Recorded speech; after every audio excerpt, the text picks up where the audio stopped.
पाठ 5। मेरा नया बचपन। बचपन की सरल भोली मधुर यादें हृदय को अतुलित आनंद से भर देती हैं। कवयित्री भी अपने बचपन को याद करती हुई उसके लौट आने की इच्छा करती है। अपनी बिटिया के बचपन की शरारतों और अटकेलियों में वे अपने बचपन की झलक देखती हैं और उन्हें लगता है कि उनका बचपन लौट आया है। आइए इसी भाव की यह कविता पढ़ें। बार बार आती है मुझको मधुर याद बचपन तेरी। गया ले गया तू जीवन की सबसे मस्त खुशी मेरी। चिंता रहित खेलना खाना फिर फिरना निर्भय स्वच्छंद। कैसे भूला जा सकता है बचपन का अतुलित आनंद। रोना और मचल जाना भी क्या आनंद दिखाते थे। बड़े बड़े मोती से आंसू जयमाला पहनाते थे। मैं रोई माँ काम छोड़कर आई।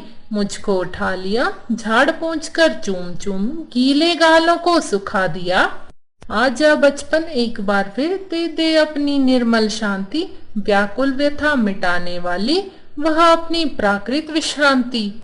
वह भोली सी मधुर सरलता, वह प्यारा जीवन निष्पाप। क्या फिर आकर मिटा सकेगा तू मेरे मन का संताप। मैं बचपन को बुला रही थी, बोल उठी बिटिया मेरी।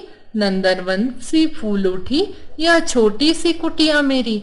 माँ कहकर बुला रही थी, मिट्टी खाकर आई थी। कुछ मुंह में कुछ लिए हाथ में मुझे खिलाने आई थी। पुलक रहे थे अंग, दृगों में कौतूहल था।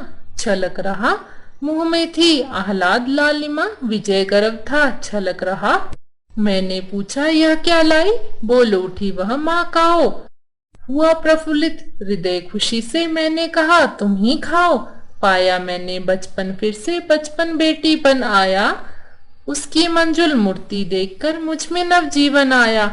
मैं भी उसके साथ खेलती खाती हूँ तुतलाती हूँ। मिलकर उसके साथ स्वयं मैं भी बच्ची बन जाती हूँ। जिसे खोजती थी वर्षों से अब जाकर उसको पाया है। भाग गया था मुझे छोड़कर वह बचपन फिर से आया। सुभद्रा कुमारी चौहान।